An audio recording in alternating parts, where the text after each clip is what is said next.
नमस्कार सभी को, मैं नील बेनीवाल और इस एजुकेशन के इस प्लेटफॉर्म पे आपका स्वागत करता हूं। आज हम कंटिन्यू करें हमारा जो कंप्यूटर की जो क्लास है, जो कि आपके अभी लेटेस्ट के एग्जाम में पूछे गए हैं, उसमें जो कंप्यूटर के क्वेश्चन पूछे गए हैं। अब तक जितनी भी क्लासेज हो चुकी है सबकी अलग से प्लेलिस्ट बनाई हुई है, तो आप जाकर वहां से देख सकते हैं और वहां से नोट्स जरूर बनाना, क्योंकि ये जो क्वेश्चन आपके रिपीट होने के काफी ज्यादा चांसेस है आने वाले एग्जाम्स के लिए। स्टार्ट करते हैं। देखिए, पहला यहाँ पे जो दिया गया है कि आपके सामने some of the commonly used software are antivirus, disk defragmenter, backup और कंप्रेशन। ये आपके कौन से सॉफ्टवेयर हैं जो आपके सामने दिए गए हैं? हम कह सकते हैं जो आपके एंटीवायरस, ये आपके जो है कौन से सॉफ्टवेयर ये पूछा गया, तो कौन सा यूटिलिटी हो जाएंगे? ऑप्शन नंबर डी इसका जो है वो राइट आंसर रहेगा। अब यहाँ पे देखिए जो एप्लीकेशन जो दिया गया है, तो एप्लीकेशन आपका किस लिए होता है? तो हम सभी यूज करते हैं अपने फोन में भी और लैपटॉप में या पीसी में भी यूज करते हैं। तो एप्लीकेशन कोई स्पेशल टास्क करने के लिए हम इसका यूज करते हैं। यानी अगर किसी टास्क को करना हो, मानो कि अगर कोई स्पेशल टास्क है, तो हम उसको करने के लिए बस उस स्पेशल एप्लीकेशन पे ही हम जाएंगे तो हमारा एप्लीकेशन हो जाएगा। अब यहाँ पे जो इंटरप्रेटर जो दिया गया है, तो इंटरप्रेटर आपका क्या हो जाएगा? तो ये आपका लैंग्वेज ट्रांसलेटर हो जाएगा। लैंग्वेज ट्रांसलेटर आपका जो है इंटरप्रेटर हो जाएगा। अब ये जो है आपके कौन कौन से, तो आपके तीन जो है आपके लैंग्वेज ट्रांसलेटर होते हैं और ये तीनों के तीनों इंपॉर्टेंट है और तीनों के तीनों आपके एग्जाम में पूछे गए हैं। देखिए अब आपके सामने आएंगे। पहला तो आपके सामने कौन सा हो जाएगा? तो आपका असेंबलर हो जाएगा। कौन सा? असेंबलर। तो याद आ गया होगा आपको, ये एग्जाम में पूछा गया, असेंबलर जो आपका हो जाएगा। उसके बाद दूसरा आपका कौन सा हो जाएगा? तो आपका कंपाइलर हो जाएगा। कौन सा? कंपाइलर हो जाएगा। तीसरा आपके सामने कौन सा? तीसरा यहाँ पे लिखते हैं जो इंटरप्रेटर यहाँ पे जो दिया गया आपके सामने, वो आपका जो है तीसरा आपका इंटरप्रेटर हो जाएगा। ये तीनों के तीनों इंपॉर्टेंट है। अभी यहाँ पे जो आपके सामने असेंबलर जो दिया गया है, जो असेंबलर जो दिया गया है, ये आपका क्या होगा? तो ये आपका असेंबली लैंग्वेज जो है, असेंबली लैंग्वेज जो होगी उसको आपका, असेंबली लैंग्वेज को आपका मशीन लैंग्वेज में कन्वर्ट कर देगा। किस लैंग्वेज में? मशीन लैंग्वेज में ये चेंज कर देगा। जो हमारी मशीन लैंग्वेज कौन सी होती है? तो हमारी बाइनरी नंबर होती है, जो 0 और 1 के फॉर्म में होती है, उसमें ये चेंज कर देगा आपका कौन सा? असेंबलर। तो ये तो याद रह ही जाएगा, क्योंकि असेंबलर क्या करेगा? असेंबली लैंग्वेज को मशीन लैंग्वेज में कन्वर्ट करेगा। तो ये तो आसान है। दूसरा देखिए, कंपाइलर जो दिया गया है, तो कंपाइलर आपका क्या होगा? यानी कि आपका हाई लैंग्वेज जो है, हाई लैंग्वेज को आपका किस में? तो आपका मशीन लैंग्वेज में चेंज करेगा। ये तो हो गया कंपाइलर और दोनों में आपको बिल्कुल पता लग गया। अब इंटरप्रेटर क्या है? इंटरप्रेटर भी आपका क्या काम करता है? तो ये भी आपका हाई लेवल लैंग्वेज जो है उसको आपका किस में? तो आपका मशीन लैंग्वेज में इसको चेंज करता है। लेकिन यहाँ पे थोड़ा सा इनमें डिफरेंस है जो आपको ध्यान रखना है। जैसे ये यहाँ पे कंपाइलर जो है, कंपाइलर क्या करता है? जो हाई लेवल लैंग्वेज है उसको एक बार में ही जो आपका मशीन लैंग्वेज में चेंज कर देगा। लेकिन इंटरप्रेटर जो है वो क्या करेगा? आपका पहले जो आपका एक लाइन जो है उसको मशीन लैंग्वेज में चेंज करेगा, उसको देखेगा, अगर उसमें कोई एरर है तो उसको ठीक करेगा। यानी जो उस एक लाइन को वो पहले चेंज करेगा, ट्रांसलेट करेगा, अगर उसमें कोई एरर है तो उसको ठीक करेगा, उसके बाद में दूसरी लाइन उठाएगा और उसको चेंज करेगा। तो ये तो गया इंटरप्रेटर।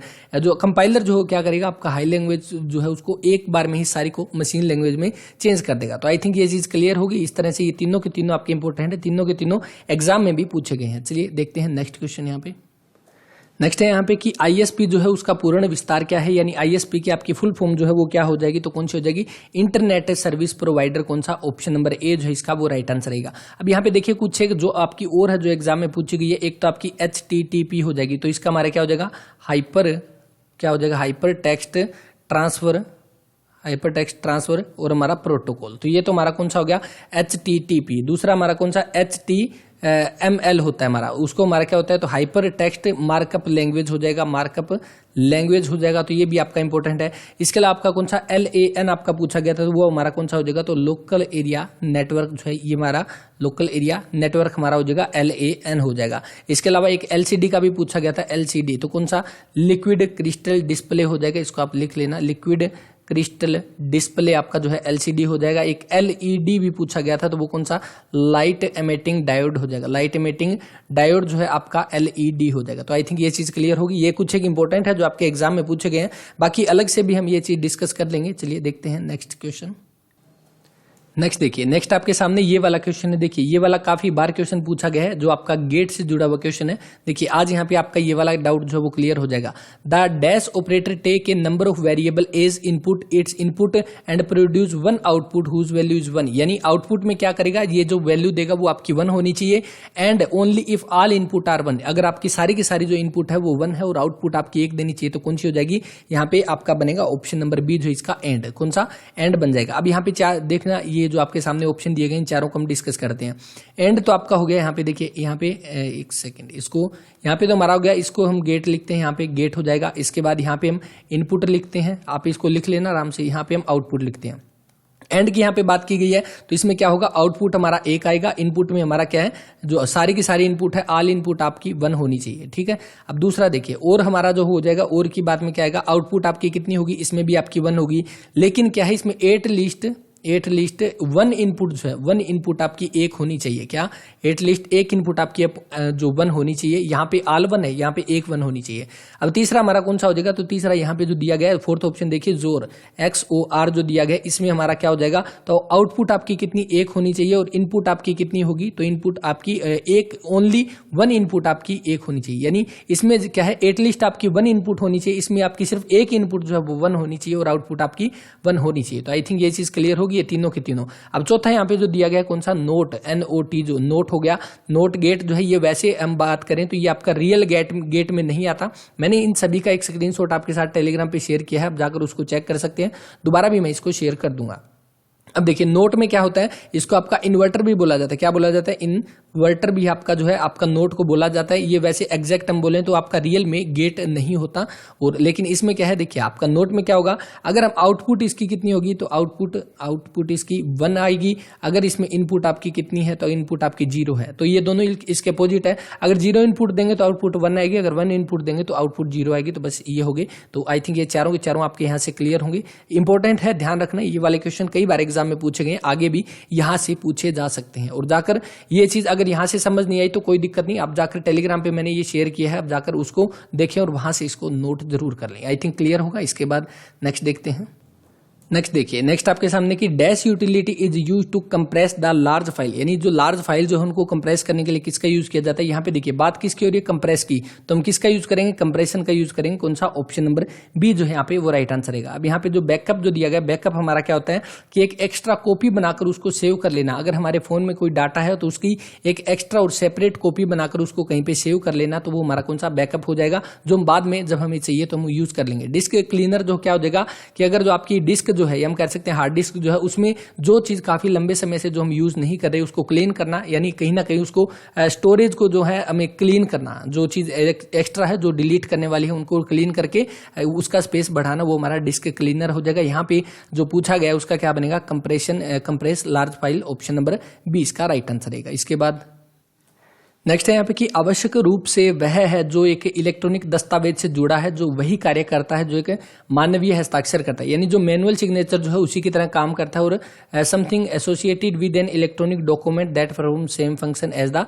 Manual signature. तो कौन सा, डिजिटल सिग्नेचर हो जाएगा, ऑप्शन नंबर डी जो इसका वो राइट आंसर रहेगा। इसके बाद नेक्स्ट यहाँ पे कि an example of optical media is, तो ऑप्टिकल माध्यम जो है उसका एक उदाहरण कौन सा हो जाएगा, तो यहाँ पे देखिए आपके सामने जो सीडी जो दिया गया, सीडी की हमारी कौन सी हो जाएगी, तो कॉम्पैक्ट डिस्क जो है इसकी फुल फॉर्म होती है, कॉम्पैक्ट डिस्क जो है इसकी फुल फॉर्म होती है, तो आपका सीडी हो जाएगा। अब यहाँ पे जो ऑप्टिकल मीडिया जो है इसके आपके कितने लगभग मान सकते हैं, इसके 3 टाइप होते हैं, और कौन कौन से हैं, तो एक तो आपका सीडी हो गया यहाँ पे, दूसरा आपका डीवीडी हो जाएगा, तीसरा आपका कौन सा, बीडी हो जाएगा। अब तीनों की फुल फॉर्म आपको ध्यान रखनी है। आपका सीडी के तो हो गया कॉम्पैक्ट डिस्क, डीवीडी की हम आगे बात करेंगे, क्वेश्चन आएगा, और जो बीडी जो दिया गया ये हमारा कौन सा, तो ब्लू रे डिस्क, कौन सा, ब्लू रे डिस्क आपका जो है बीडी हो जाएगा, और ये इंपॉर्टेंट है तो ध्यान रखना इनकी। और ऑप्टिकल माध्यम का यहाँ पे पूछा गया तो कौन सा, सीडी, ऑप्शन नंबर सी इसका राइट आंसर है। इसके बाद नेक्स्ट, और एक यहाँ पे इंपॉर्टेंट क्वेश्चन जो यहाँ पे दिया गया, देखिए रैम यानी कि आपका कौन सा हो जाएगा, रैंडम एक्सेस मेमोरी हो जाएगा, रैम की फुल फॉर्म। और ये किस टाइप की मेमोरी है, तो ये हमारी वोलाटाइल मेमोरी है। कौन सी, वोलाटाइल मेमोरी हो जाएगी। वोलाटाइल मेमोरी कौन सी होती है, तो जिसमें हम मॉडिफिकेशन कर सकते हैं, क्या कर सकते हैं, मॉडिफिकेशन, या हम उसको चेंज कर सकते हैं, हम उसको चेंज कर सकते हैं, तो हमारा कौन सा, आपकी रैम हो जाएगी जो आपकी वोलाटाइल है। दूसरी हमारी कौन सी, जो रोम होती है, कौन सी, रीड ओनली मेमोरी, जिसको सिर्फ हम रीड कर सकते हैं, चेंज नहीं कर सकते, तो ये हमारी कौन सी हो जाएगी, तो नॉन वोलाटाइल हो जाएगी, नॉन वोलाटाइल, जिसको क्या कर सकते हैं, चेंज नहीं कर सकते। तो आई थिंक ये चीज भी इंपॉर्टेंट है, ये भी आपको ध्यान रखना है, चेंज नहीं कर सकते, मैंने क्रॉस किया, ध्यान रखना कौन सा, जो रैम की यहाँ पे बात की है, बस ये चीज आपको ध्यान रखनी है। इसके बाद नेक्स्ट देखिए जो अभी मैंने बताया डीवीडी की यहाँ पे फुल फॉर्म जो दी गई है कौन सी, तो डिजिटल वर्सटाइल डिस्क हो जाएगा, कौन सा, ऑप्शन नंबर ए यहाँ पे राइट आंसर है।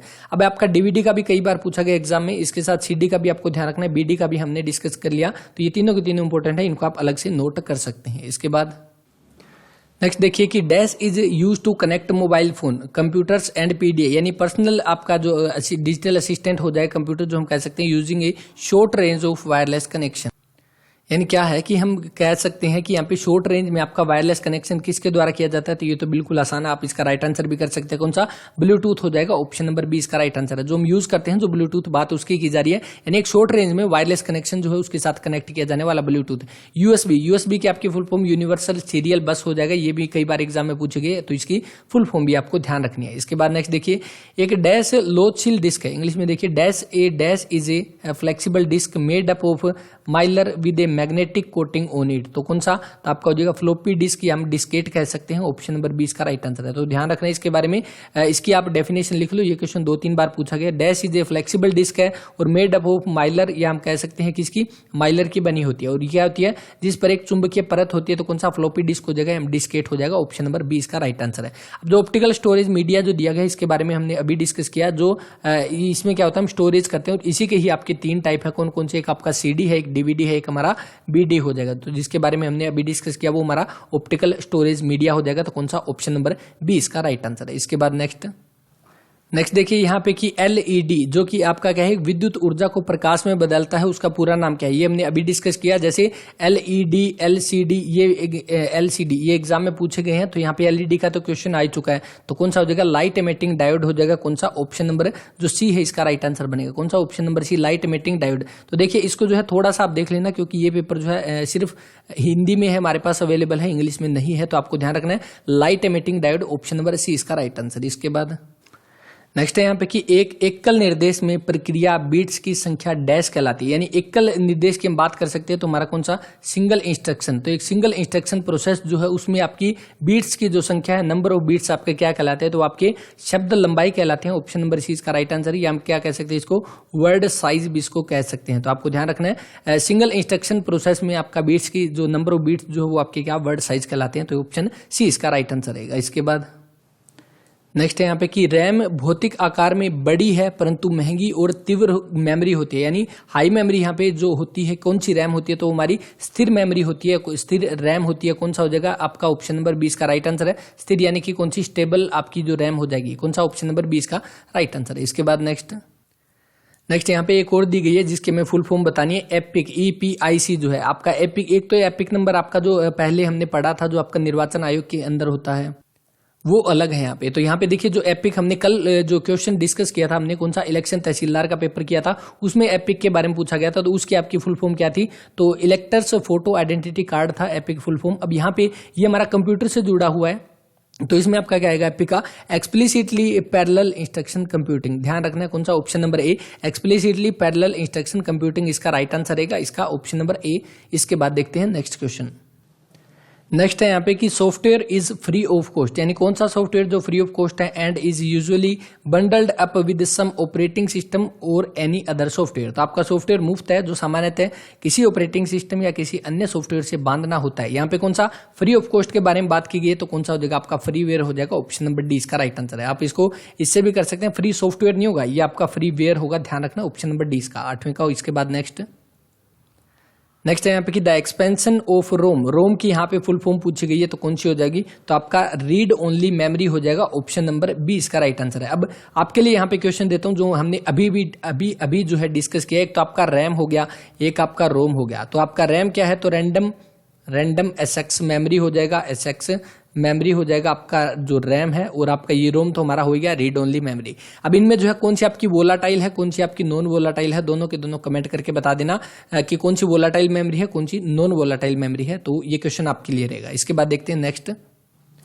नेक्स्ट है यहाँ पे कि an illegal activity committed on the internet is called. तो कौन सा हो जाएगा? जो हमारा इलीगल, या हम कह सकते हैं जो गैर कानूनी कार्रवाई जो की जाती है इंटरनेट पे, तो हमारा कौन सा? आपका साइबर क्राइम हो जाएगा, ऑप्शन नंबर B इसका राइट आंसर है। इसके अलावा आपका कौन सा? ऑप्शन नंबर A जो दिया गया वायरस क्या होता है? एक तरह का कंप्यूटर प्रोग्राम ही होता है, और ये क्या होता है? आपके कंप्यूटर या पीसी में आपका एग्जीक्यूट हो जाता है, यानी कंप्यूटर और पीसी में आ जाता है, और वहां पे अपने कोड जो है वहां पे डाल देता है, या हम कह सकते हैं सारी फाइल जो है करप्ट कर देता है, आपका वायरस होता है। इसके अलावा सर्च इंजन जो दिया गया है, यहाँ पे हम क्या करते हैं? कुछ भी चीज सर्च करने के लिए आपका जो है सर्च इंजन यूज होता है। इसके बाद नेक्स्ट सोशल नेटवर्किंग।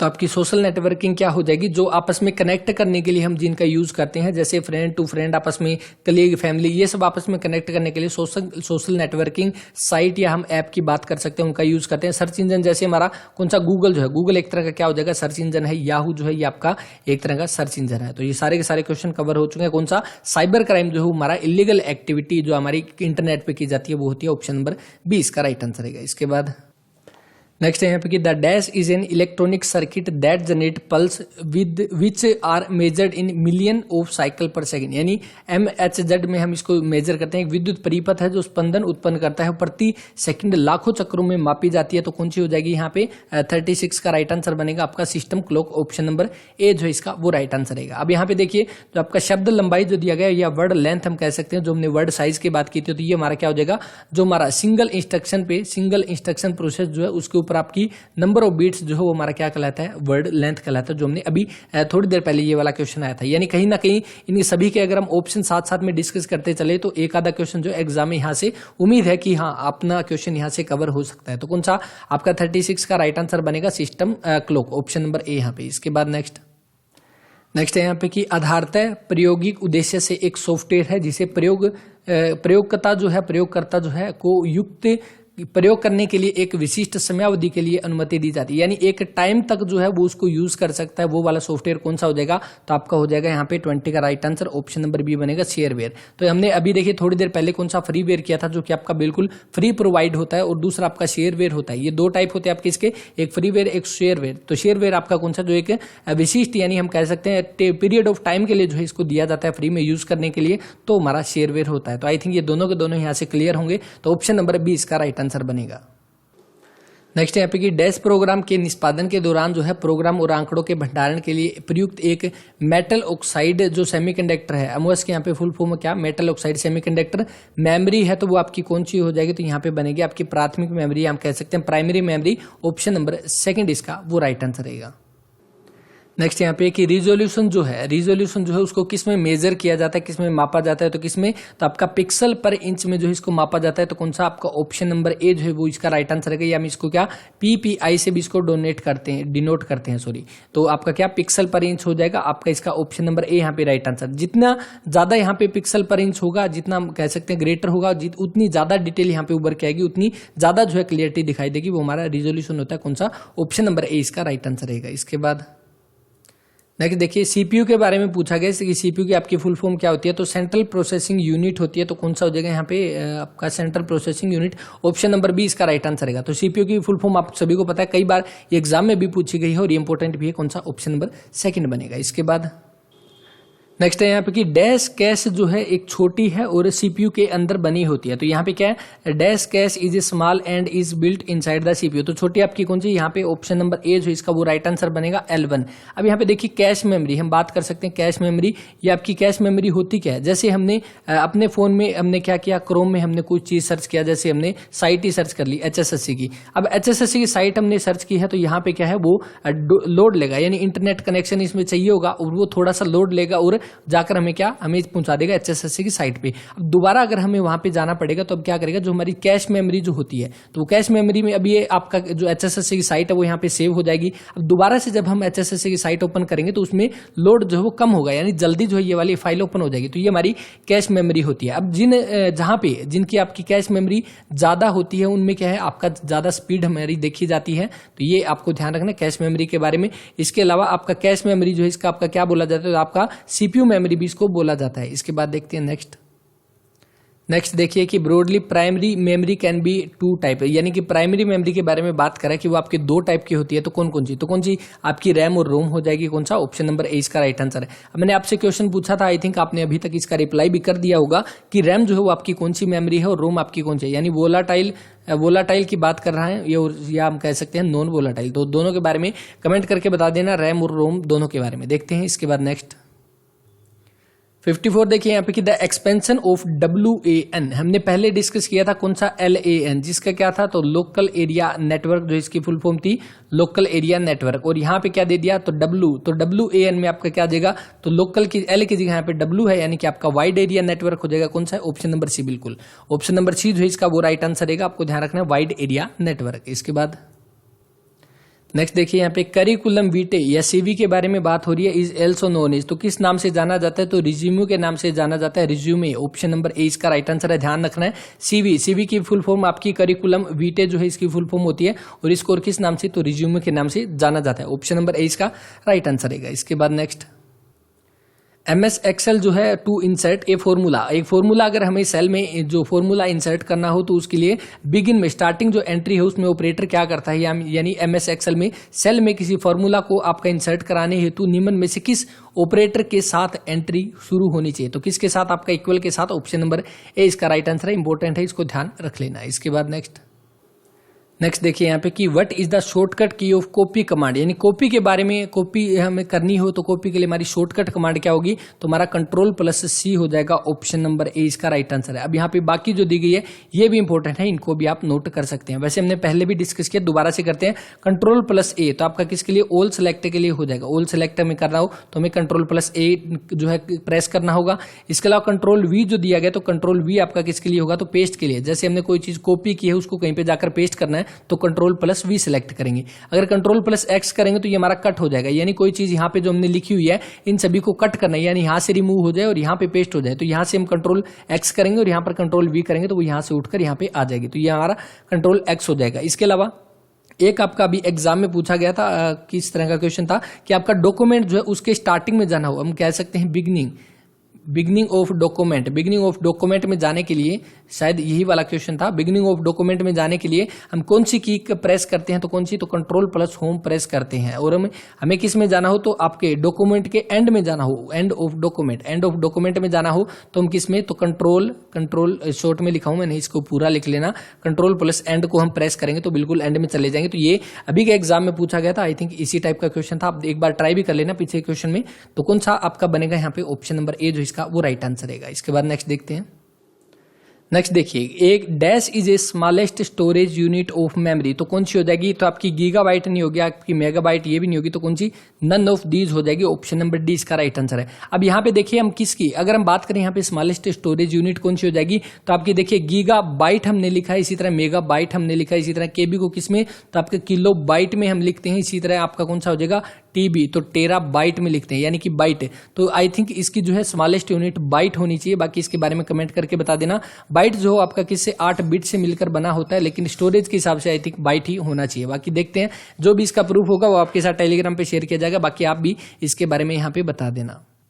तो आई थिंक ये चीज क्लियर होगी। बाकी जो भी ये वाला डाउट है ये वाला हम क्लियर करेंगे, क्योंकि यहाँ पे देखिए हमने जितनी भी स्टोरेज हमने मापी है वो किस में मापी है? जैसे गीगाबाइट में मापी है तो बाइट आया है, मेगाबाइट में मापी है तो मेगाबाइट आया है। तो इस तरह बाइट ही होना चाहिए। बाकी देखते हैं क्या होता है, आप भी इसके बारे में अपनी राय दे सकते हैं। और बाकी जैसे कि मैंने आपको बताया हम शेयर भी करेंगे इसको। अब यहाँ पे देखिए आपको, जैसे कि मैंने आपको बताया 8 बिट सबसे छोटी आपकी जो है कौन सी बिट होती है? तो 8 बिट का हमारा एक बाइट होता है, और हमारा कौन सा? 4 बिट का एक हमारा कौन सा?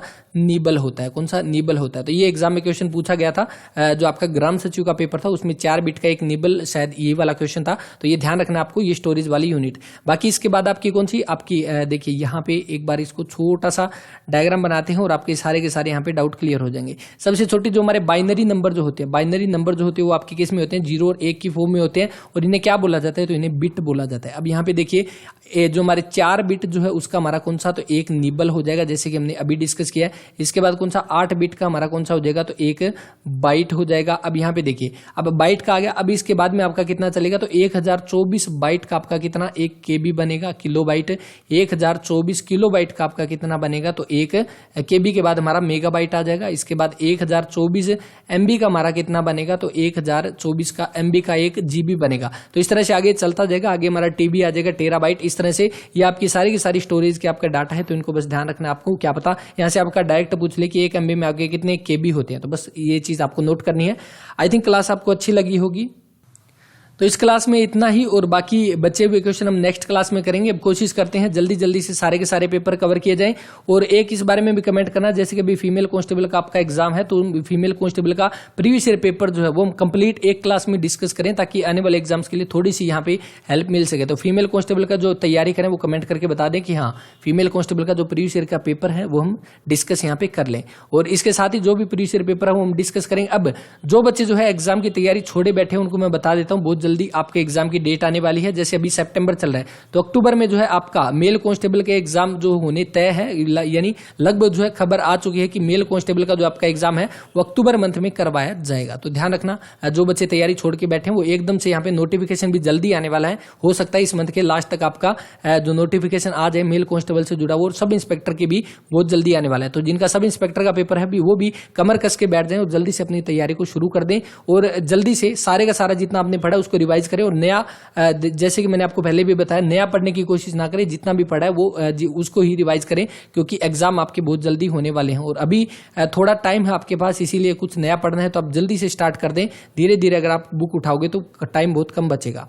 तो ये थी एक इन्फॉर्मेशन जो एग्जाम के बारे में मैंने आपको कल भी बताई थी, टेलीग्राम पे भी शेयर की थी। बाकी क्लास के बारे में अपना रिव्यू आप दे सकते हैं, क्लास आपको कैसी लगी, और प्लेलिस्ट जो बनाई हुई है प्लेलिस्ट जाकर आप चेक करें, वहाँ पे सारी की सारी क्लासेज आपको मिल जाएगी। जैसे कंप्यूटर की प्लेलिस्ट है, वहाँ पे कंप्यूटर की क्लासेज है, इसके अलावा साइंस की है, इसके अलावा आपकी हरियाणा जीके की है, आपकी कौन सी इंडिया और वर्ल्ड जीके की क्लासेज चल रही है, और मैथ और रीजनिंग की है। तो कोशिश करते हैं जल्दी जल्दी से सारी क्लासेज कवर की जाए। इस क्लास में इतना ही, मिलते हैं नेक्स्ट क्लास में, तब तक के लिए अपना ख्याल रखें, पढ़ते रहें। जय हिंद, जय भारत।